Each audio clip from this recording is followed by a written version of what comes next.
In the next two lectures, we're going to discuss advanced counting techniques.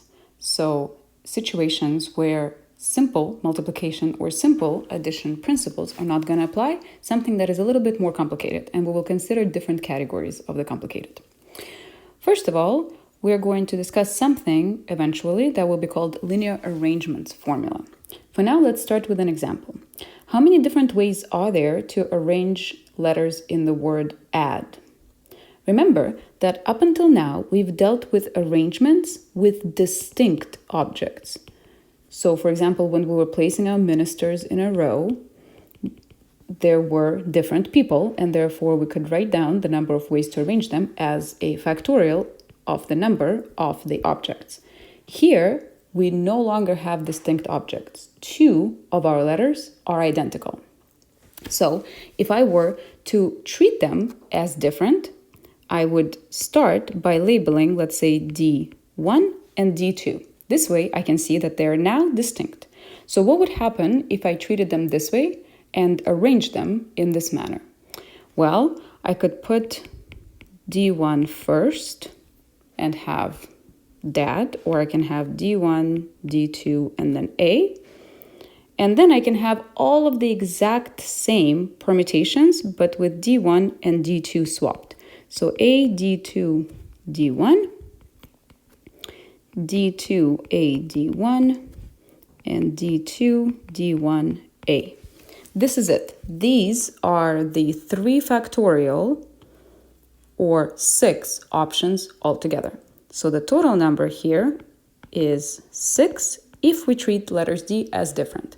So 3 factorial assumes the letters are different, or objects, in this case, letters, different or distinct.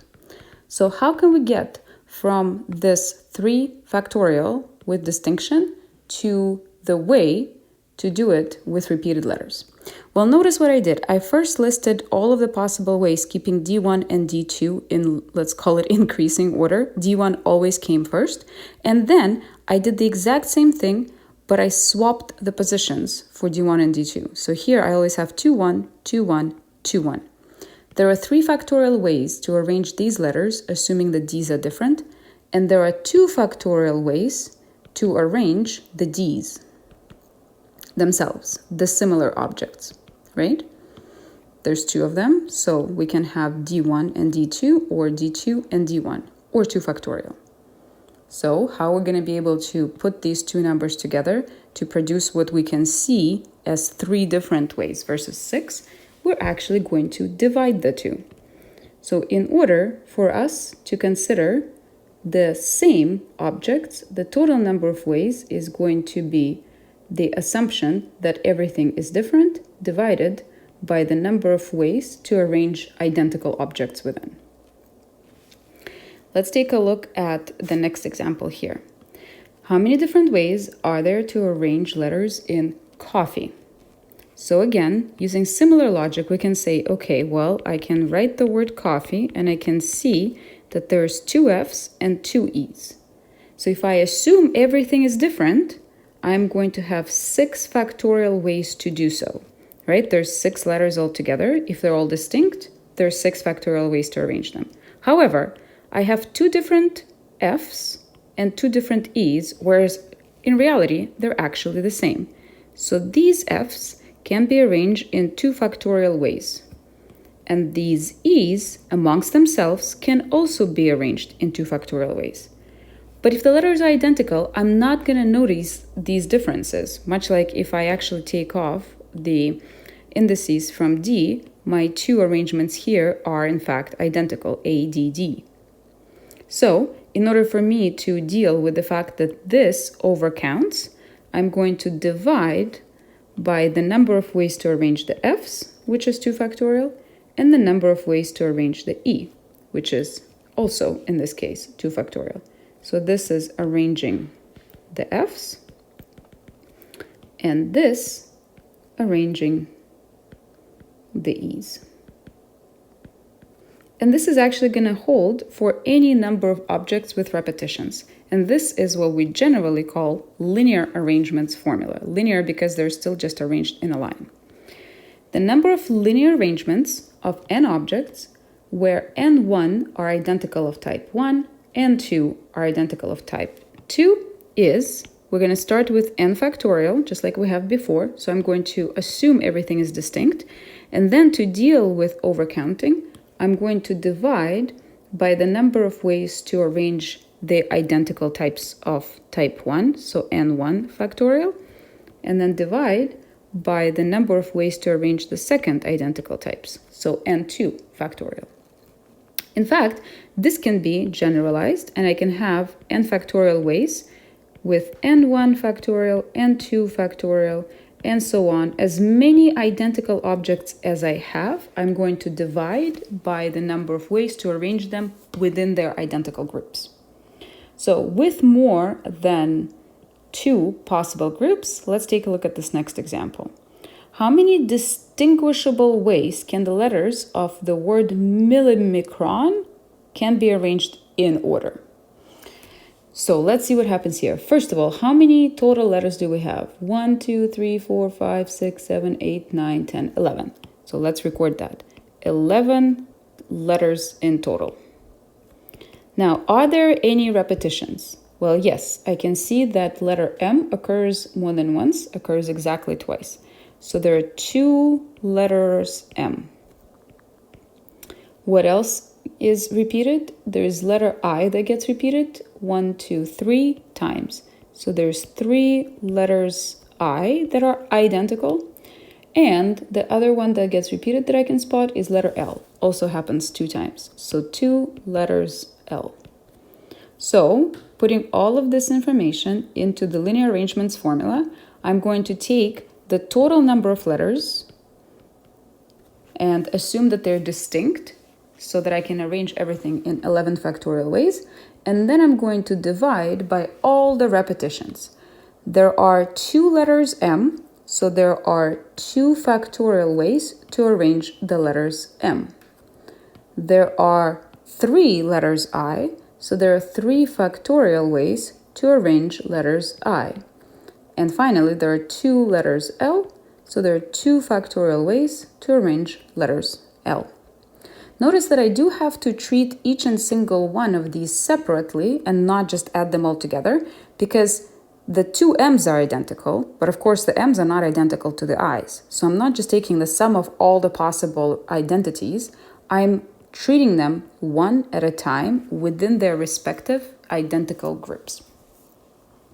Okay, we're still on the millimicron, but let's move on to part B. How many distinguishable ways can we arrange the letters in the word so that it begins with M and ends with N? So let's sketch what that would look like. It begins with M, and then there's a bunch of spots, and it ends with N. Maybe let me give one more spot here. There we go. So how many spots are there in the middle? Well, they were 11 letters in total, but now I fixed 2 of them. So that means that what I have left in the middle here are 9 letters altogether. Notice that I don't have control over this M and N anymore. These have been fixed in place. Now, out of these 9 letters, some are still identical and some are not. I have taken one M out, which means that there's only one M remaining here, so I'm not going to have to worry about that. So let's take a look at what we can do. There is 9 factorial ways altogether to arrange the middle portion. Out of the repeated letters, there are still 3 letters I that are left inside here, so there are 3 factorial ways to arrange the I's. And out of the letters in the middle here, there are still 2 L's in the middle there, so there's still 2 factorial ways to arrange the L's. And that is all we have here. How many ways can we arrange the letters so that all consonants are followed by all the vowels? Okay, let's see. What are the consonants? What are the vowels? So consonants. Gee, that's a hard word apparently. So my consonants are M, L, L, M, C, R, N.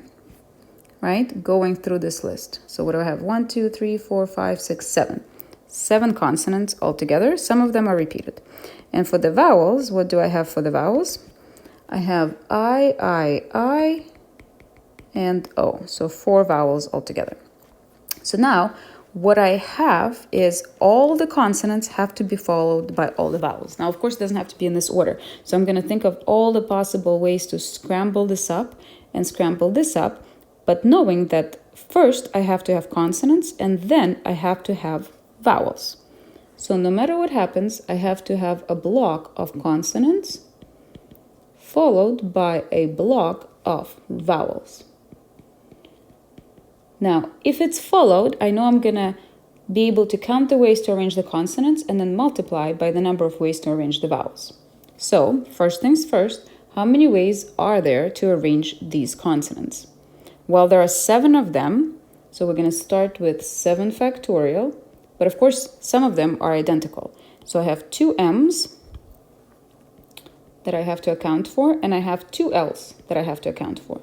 So the number of ways to arrange the consonants is this, times the number of ways to arrange the vowels. Here are my vowels. I have 4 factorial vowels altogether, divided by the identical letters, which there are 3 of I, so 3 factorial.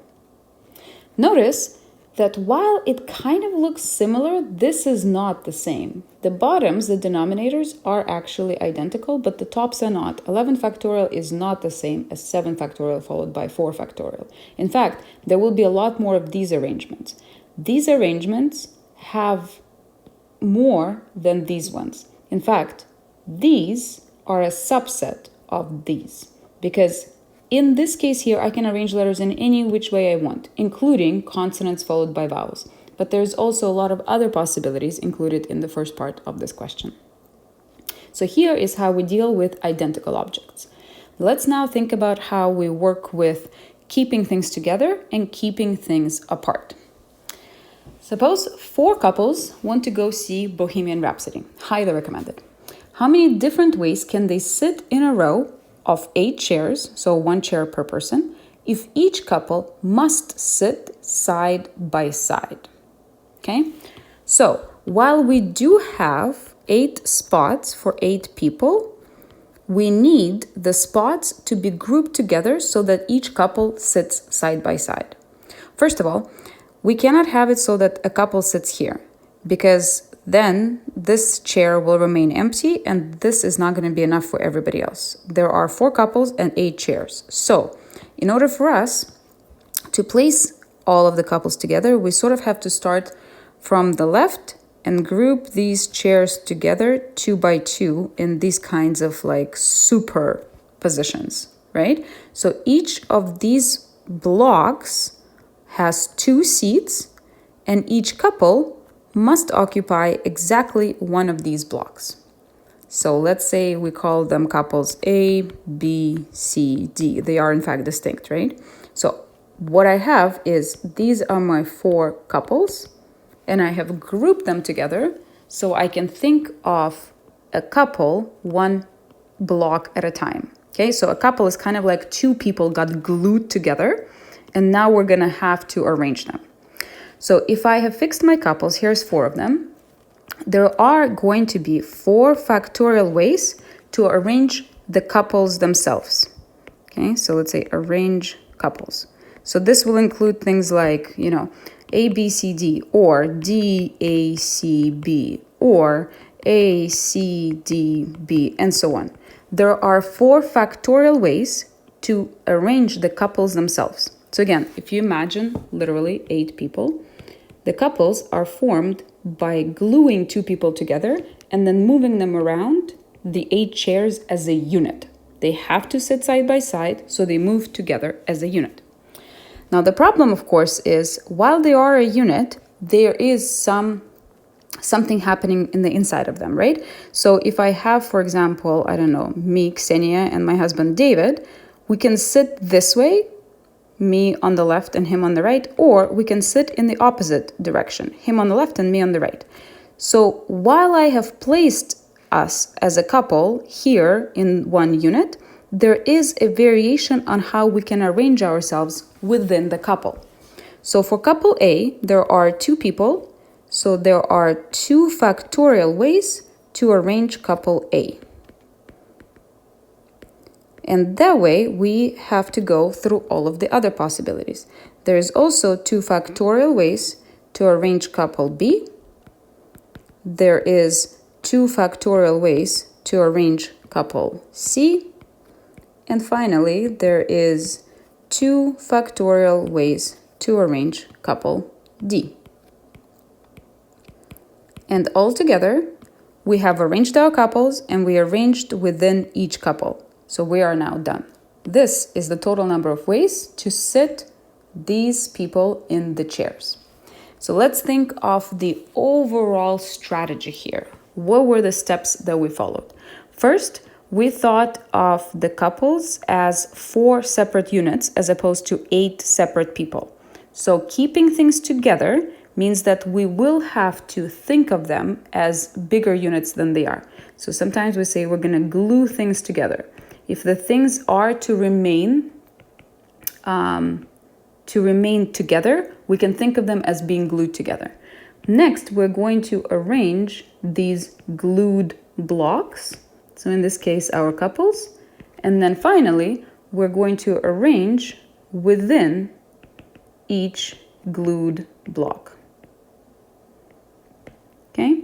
Now, of course, be mindful of the fact that these are couples, which is why here we have 2 factorials. But if these were triples, we would have the corresponding size of the block appearing in our final counting.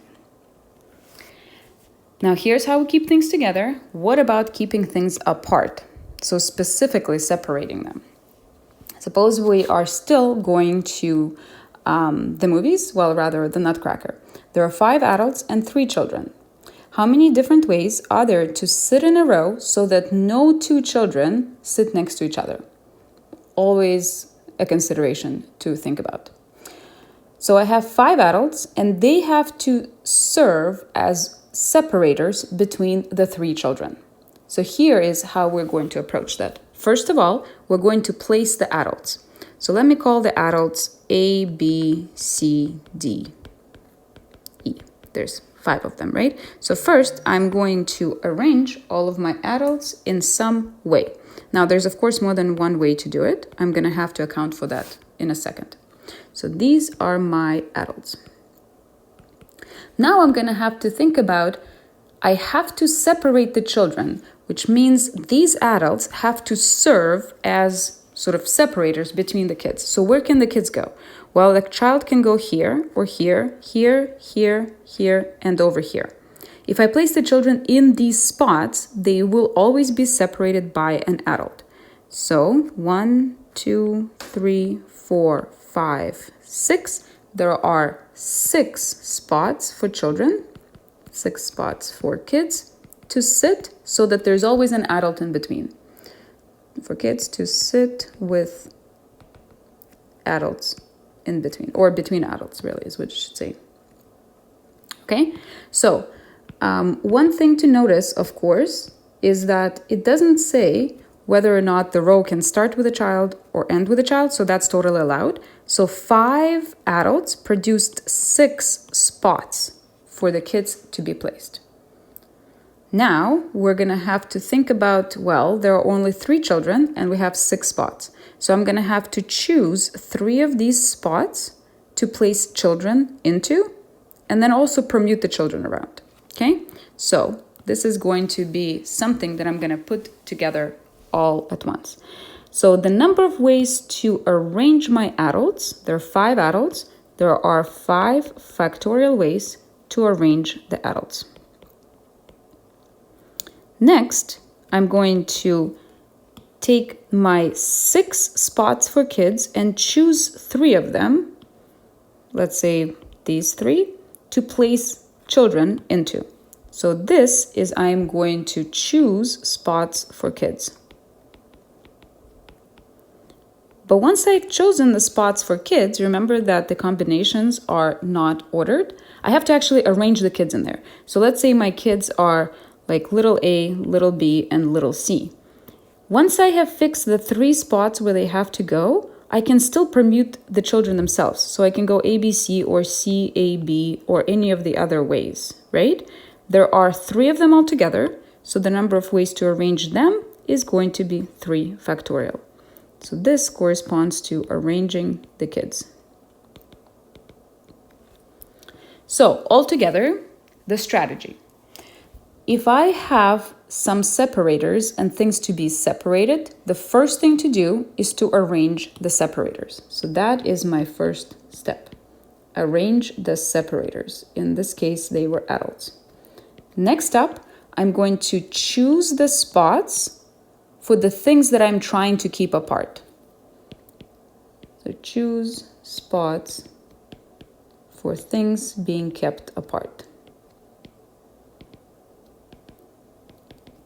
The number of separators will help you decide on the number of spots that you have. I strongly encourage producing some kind of pictorial representation so you don't accidentally not include one of the endpoints.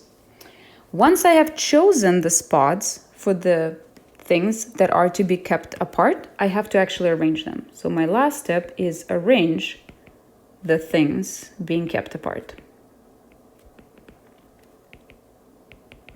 So this strategy, as well as the strategy for keeping things together, is a little bit more complicated than we're used to seeing, right? These are some very particular steps that we will have to follow. In the case of keeping things together, we glue them together, we arrange them, and then we arrange within each glued block. In the case of keeping things apart, we have to start by arranging the separators, then choosing where the things to be kept apart will go, and then arranging those. Another strategy that we have already encountered but bears remembering is the approach of counting the complement instead of counting something directly. So let's say I start with the set S containing 5 elements, A, B, C, D, E. First question, how many 2-element subsets are there?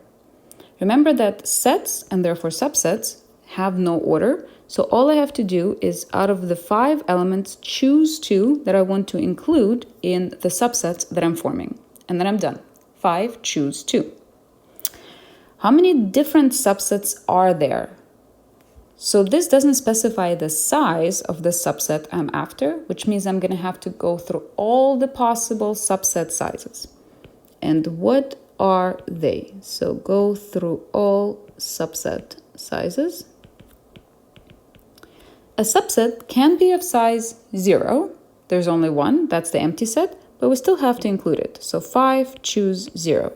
There are, if you expand this out and calculate the actual coefficient, like the binomial is what it's called, you will see that this is in fact equal to 1. There's only one way to do nothing. So these are the subsets of size 0. Or you can have subsets of size 1.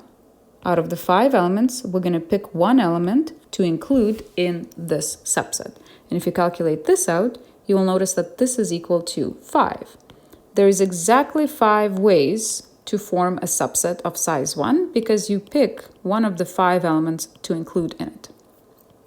Or, so plus, 5 choose 2 ways to form a subset of size 2. We're just going to have to pick 2 elements to include, and then we're done with our subset. Going through all the options will give us 5 choose 2 ways.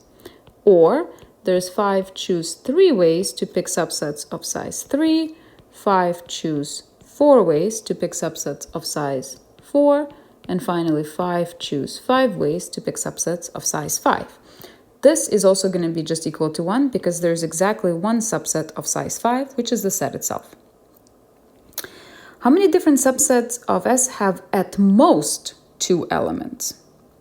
So at most 2 means I can have 0, 1, or 2. So I'm going to take a look at this here and follow similar logic. At most 2 really means I'm just including the first 3 options.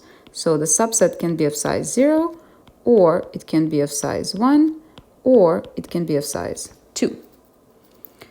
Okay, what about the last one? How many different subsets of S have at least one element?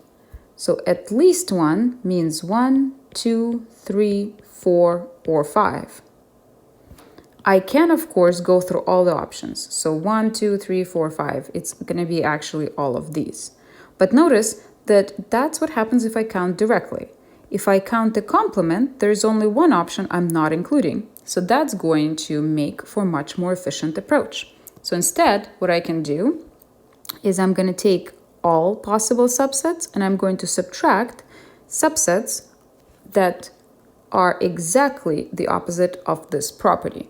So at least one element means not zero elements. So all minus subsets of size 0. Now, what are those actual numbers? How many total subsets of a set do we have? I can think of counting them in different ways, but in particular, one easy way to think so is for each element, I decide whether to include it in the subset or not. So for this element, I have two options, to include it or not. For this element, I also have two options, to include it or not, 2, 2, 2. So for each element, I'm going to have two options, which means overall, I have 2 to the power 5 ways to either include an element or not. There are 2 to the 5 total subsets of any set of size 5. Minus, I'm going to subtract the number of subsets of size 0. So either I just directly know that this is going to equal to 1 because there is exactly one subset of size 0, which is the empty set, or I write it out this way using my choose. So here, I'm going to put the 1 down because I already written down this other way. So 1 is actually going to be, of course, the same as 5 choose 0. I'm choosing 0 elements out of 5, and there's only one way to do so. This is the last of the current techniques that we're going to consider. Let's take a look at how we can apply some of these things with a large example. Here's where I strongly encourage you to pause the video and try this for yourself before tuning back in to see the actual answers. All right, so I have a word algorithm, and I'm going to go through all kinds of different ways to deal with it. One nice thing about this word, if you notice, all the letters are distinct. So I'm gonna keep that in mind, and I'm mindful of the fact that I can work with this as distinct objects. How many different ways can the letters be arranged in a row? Well, because they're all distinct, this is going to be a simple factorial of the number of the actual letters. 1, 2, 3, 4, 5, 6, 7, 8, 9. So the number of ways to arrange it in a row is 9 factorial. What about the next one? How many ways can the letters be arranged in a row if A and L must remain together? So here is where I am seeing the keeping this together technique. So A and L will form one super letter, and then everything else will have to be arranged around them. If I'm keeping A and L together, they together will form one super letter. So how many blocks do I have now? Well, this counts as 1, then I have 2, 3, 4, 5, 6, 7, 8. So don't forget to actually count your first super block because you do have to place it somewhere. So overall, there's 8 factorial ways to arrange one super letter that AL now is and the rest of the letters. But there's one important nuance. Within the block, remember, when keeping things apart, I have to arrange outside of the blocks and then within the blocks themselves. Within the block here, I can have AL or I can have LA. There's 2 factorial different ways to arrange the letters within my super letter. So I have to follow that up with 2 factorial. So this is to arrange with block containing letters A and L, and this is to arrange letters A and L themselves. Okay, next up, part C. What do we have? How many ways can the letters be arranged in a row if the word gal must appear within the arrangement? So notice that this has to appear as a word. So I am not going to, like in part B, have options for arranging within the block. It has to appear as a block. So if gal has to appear as a block, that's going to be one block. And what else do I have left over? So I have GAL for that, and then I have ORIGL THM. So how many letters have I got? 1, 2, 3, 4, 5, 6, 7. This is now a super letter, and I'm going to treat it as such. So overall, I have 7 factorial ways to do that. Again, I'm not going to follow up with anything because gal has to appear as is and not permuted within itself. Part D. How many ways can 3 of the letters be selected and written in a row? So I have 9 distinct letters to choose from. I'm going to select 3 of them. Remember that combinations impose no order. So I've chosen 3 of them, and now I have to actually write them in a row. So I have 3 letters in front of me, and I have to arrange them in a row, which means I have 3 factorial ways to do so. So this 9 choose 3 is you're going to choose the 3 letters. And this 3 factorial corresponds to actually arranging the 3 letters. Next up, we have E. How many ways can 6 of the letters be selected and written in a row, so kind of similar to this, if the first letter must be A?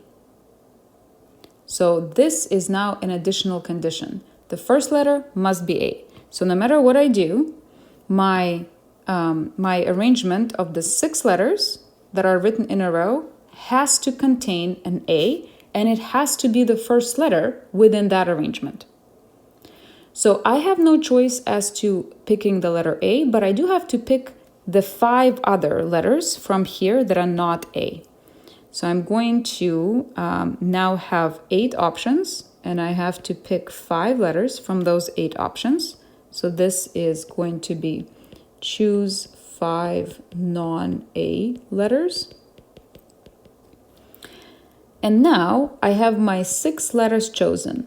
1 is A and 5 others are non-A's. But A has to be first, so I don't get to arrange it. What I do get to arrange is the rest of the others, which there are 5 of.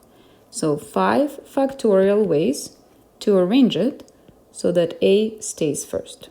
Arrange the 5 non-A's. Next up, what do we have? F. How many ways can 6 of the letters be selected and written in a row if no 2 vowels can appear next to each other? So here we know that this is something that we have to do using the keeping it apart technique. No 2 vowels can appear next to each other. Remember, the technique says that we have to place the separators first. So first of all, maybe let's write down what are the separators or the consonants and what are the things to be kept apart or the vowels. So the consonants are L, G, R, T, H, and M. And the vowels are A, O, and I. Just to make sure I haven't missed anything, there's 9 letters altogether. 1, 2, 3, 4, 5, 6, 7, 8, 9. Perfect. So first of all, I am going to arrange the separators. There are 6 of them, so there are 6 factorial ways to arrange the separators. Once I have placed those, I'm going to think about where can I put these vowels. I can put one here, here, here, between R and T, and so on and so forth. Overall, I have 7 different spots where I can place the actual vowels. There are 3 vowels. So out of the 7 spots, I'm going to choose 3 where I'm going to place my vowels. And then once I've chosen where I place the vowels, I have to also decide on the order of the vowels. And that is it. So this 6 is arrange the consonants or the separators. This is find places for the vowels. And this is arranging the vowels. Excellent. Now, the last one. Replace how many ways with what is the probability of in all the questions above. How would you adjust your answers? So remember that we are still after the probability as the number of favorable outcomes divided by the number of total outcomes. So in here, the number of favorable outcomes will depend on what the question is actually asking. So here is where we're going to put our answers that we've already devised from parts A through F. What is the number of total ways to arrange the letters in a row? Well, that is something that we actually did in part A. This is the total number of ways with no restrictions to arrange all the letters. So no matter what you do, you're going to divide by 9 factorial. So if you're asked what is the probability of arranging letters so that letters A and L stay together, we're going to take this number and divide it by 9 factorial. That's going to be our probability. And so on through the examples and so forth. Once you have calculated the number of ways to do something, turn it into a probability is fairly straightforward. All right, let's see what other techniques we can apply here. Suppose I have 6 different chocolates, all different, in my office, and I have 4 students that come to visit me together as a group. I would like to give out all the chocolates, don't want any left in my office, but I also want to make sure that every student gets at least 1 chocolate. Okay, so this is key here. Everybody has to get at least 1. How many different ways can I do this? So let's see. I have 6 chocolates and 4 students. Let's actually create a little table. So I have a student and another one and a third one and a fourth one. Okay, what are the different ways I can distribute the chocolates amongst them in terms of the number of the chocolates? Remember, the chocolates are also different. So this is going to be important. Okay, first I can give 1 chocolate to 3 students and the rest of the chocolates, the 3 remaining ones, to the last person. Or, because everybody has to get at least 1, I can do 1, 1, 2, 2.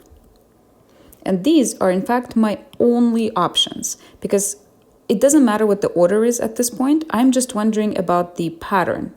1 person can get 3 and everybody else gets 1, or 2 people can get 2 each and everybody else gets 1. Doesn't matter which 2 people that is, we will deal with that in terms of the counting. So these are my 2 very different cases. And now let's count the ways to do that in that particular way for each of the cases. So first of all, there's this one. Let's take a look at this case. What is different about this case? Well, what is different about this case is this one student who gets 3 chocolates. So this person is very special. There are 4 students, and there is one way to pick that special person who will get the most candy. So pick, let's call them special student. Once I have picked the person who is going to get the 3 candy, or they've picked themselves, the chocolates are all different. So I actually have to decide which chocolates to give this person. Or again, they will have to find out which ones they want to pick themselves. There are 6 candy, and this person is going to get 3, which means that there are 6 choose 3 ways for them to pick the candy. So pick 3 candy for the special student. Finally, well, this person is now dealt with. We've found out who is going to get most chocolates and what the chocolates are going to be. But now these 3 people have to get their 3 different candies. And again, because they are different, there are different ways to arrange them. So like, let's say these chocolates are A, B, C. They're different. Therefore, there are 3 factorial ways to actually arrange the different chocolates. So this is arrange remaining chocolates. I'm calling them candy. They're not, but this is what it is now, I guess. This is case 1. Case 2 is going to be quite different. So either we find 1 special person to give 3 chocolates to, or we find 2 special people to give chocolates to. So these cases are going to be disjoint, and therefore we join them with a plus. So how can we describe this case here? Well, in this case, I have 2 special students that are going to get a little bit more candy than the other 2. So 4 choose 2 allows me to pick 2 special students. Now what I have to do is actually pick the candy for each one of them. So in the beginning, I have 6 options for the candy. So out of the 6 candy, I'm going to pick 2 to give to my first special student. And then I'm going to pick 2 from the remaining 4 candy to go to my second special student. Now notice here that I don't actually have to arrange the candy I give to each person. Whether this person gets candy A and B or candy B and A doesn't matter because they're going to the exact same person. So 6 choose 2 for one of them, 4 choose 2 for the other one, and now I have 2 candy remaining for the 2 other people. And this is where I will have to include 2 factorial because once again, either my 2 candy are this way or they are this way. Okay, so let's annotate this. We pick 2 special students. This is our way to pick candy for the special students, for the 2 students. And this corresponds to arranging the remaining candy. Arrange the rest. Okay, so just because we have a variety of techniques doesn't mean that we won't come across the situation where we have to consider cases. In things like at least one where the arrangements are very different, you will still have to think about 2 different ways to do so and count them separately and then afterwards connect them with a plus. All right, let's take a look at the sock problem. I have 12 pairs of socks. I reach in and randomly grab 5 socks. This, I have to admit, is not dissimilar to what my daughter actually does in the morning. What is the probability that I select exactly one matching pair of socks? So let's think about what socks look like and how that will affect the solution to the problem. So I have 12 pairs of socks. So here's 1 pair of socks, 2 pairs of socks, 3 pairs of socks, and so on. So I have 12 pairs altogether, which means that I do have 24 socks, but within each pair, let's assume that the socks are identical. So there's no left sock and right sock. Within one pair, the socks are actually the same. Okay? So not like shoes where you have the left and the right, the socks are identical. So if I have 12 pairs and I'm going to grab 5 of them, the first question asks for exactly one matching pair. So out of all of the pairs that I have choices for, I'm going to choose one pair that will be matching. So let's say this is going to be the pair from which I'm going to grab both socks off. So within this pair, there are 2 socks and I'm going to choose both of them. So this is my one special matching pair. Now I'm not quite done yet because we actually have to see this problem through. Having one matching pair means that the rest of my 3 socks do not match. Okay, so that means that the other 3 socks all have to come from different pairs. Okay, that means that I now have to choose the 3 different pairs from which I'm going to draw 1 sock each. So out of the 11 remaining pairs, I'm going to choose 3 from which I'm going to draw a sock. And then within each pair, so let's say these are my 3 pairs, within this pair, I can draw this sock or this one. They're identical, but they're still 2 different socks. So I'm going to have 2 choices, 2 choose 1. I'm choosing 1 sock out of the 2 from the first non-matching pair, 1 sock out of 2 from the second non-matching pair, and 1 sock out of 2 from the third non-matching pair. Now I'm asked for the probability. So this is my desirable outcome. What is my total? What is the total number of ways to choose 5 socks? Well, forget the fact that I have pairs. I have 24 socks altogether, and I'm going to choose 5 of them. 24 choose 5 is my total number of ways to do this. Part B. What is the probability I select more than 1 matching pair? Okay, so what are my options here? I'm grabbing 5 socks. So I have 1 matching pair or 2 matching pairs. Okay, 1 or 2 pairs. There's no other options. So one pair I've already calculated as this. So this is going to be part A. Or, so I'm going to add what's going to happen if I have two pairs. Following the similar logic, I can construct a similar answer. So what has to happen for two pairs? Out of the 12 available pairs, I'm going to choose two pairs. And from both of those, so notice that this is actually, you don't have to include it. Out of the two socks I choose two, there's only one way to do so. So you can skip that. So out of the 12 pairs, I'm going to choose two that are going to be matching. And I'm going to take 2 out of 2 and 2 out of 2 for each of the socks in those pairs. But then I also have this one other sock that I have to draw from one of the other pairs. There are 10 pairs remaining. I'm going to choose one pair from which to draw that sock.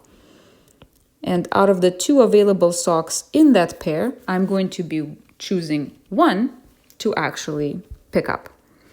Now, again, this is the probability question, so I do have to divide all of this by the total number of ways to choose, which is still 24, choose 5.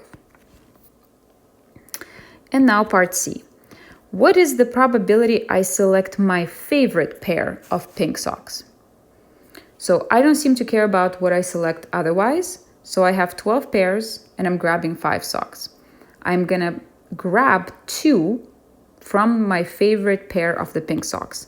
So out of my 2 favorite socks, I'm going to grab both of them. Those are the pink ones.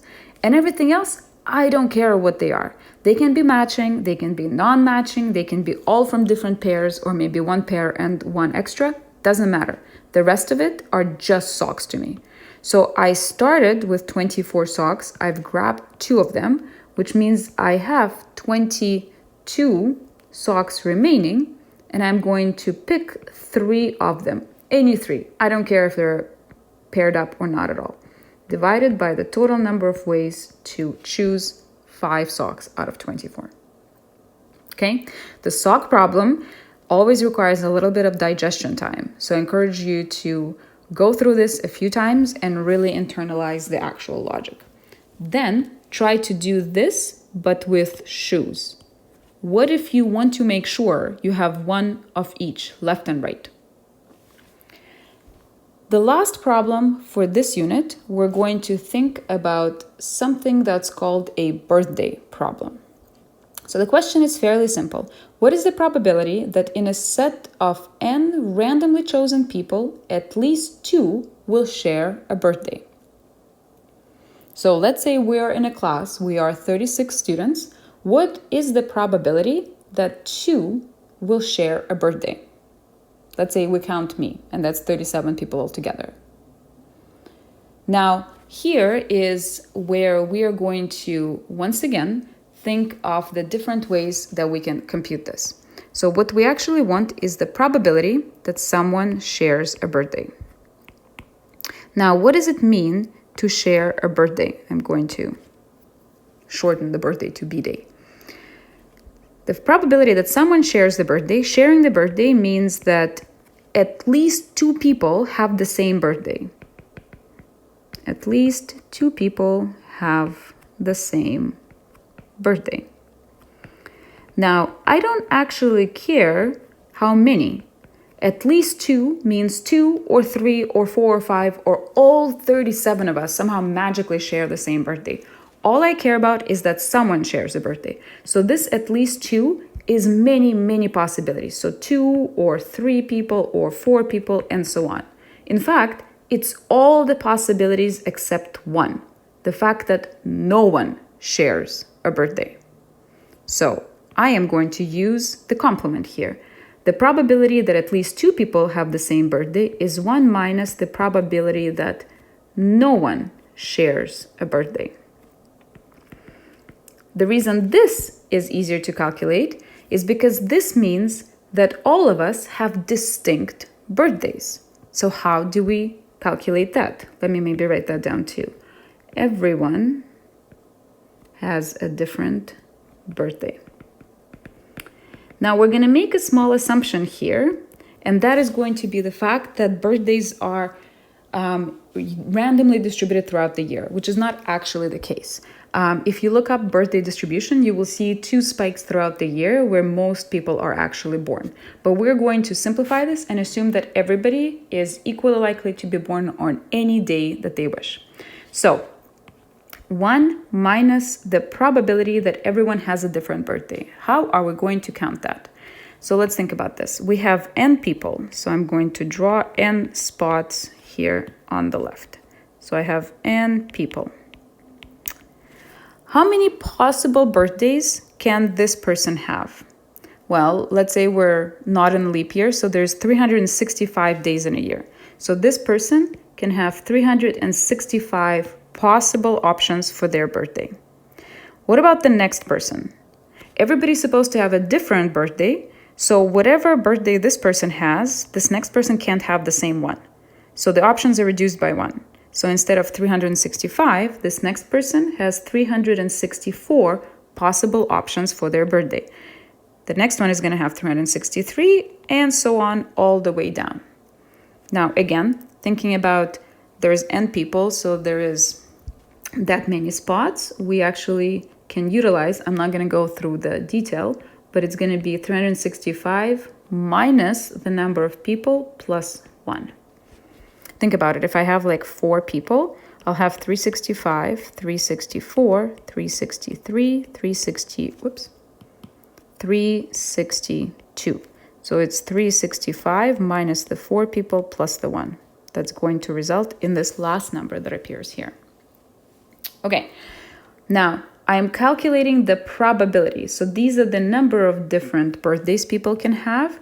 Probability means I have to divide by the number of total birthdays that can occur within this arrangement if we were allowed to have non-different birthdays. So what is the setup here then? This person has 365 choices for their birthday. This person also has 365 choices for their birthday. This one, 365 choices for their birthday, and so on, all the way down. So altogether on the bottom, I will have 365 birthdays to power n, because I'm going to multiply 365 by itself n times. And that is our formula for sharing birthdays between n people. This is sometimes called a birthday problem and sometimes called a birthday paradox. And the reason it's called a birthday paradox is because the actual number is a little unexpected. When there are 36 people in the room, or 37 people in the room, close enough, for our class, this calculation, if you plug n into this expression here, you will see that the probability that someone shares a birthday will be approximately 75%. In our class, the probability that someone shares a birthday with someone else in the class is 75%. It only takes just over 30 people to make sure that the probability of seeing more than one birthday is 75%. It's so anti-intuitive, which is why it's called the birthday paradox. Now, there's a little caveat. As I already mentioned, more people are actually born within certain time periods of the year. So this probability in real life is even higher. Think about that. Google birthday paradox and see how cool it is and how it can actually be applied to other concepts within computer science.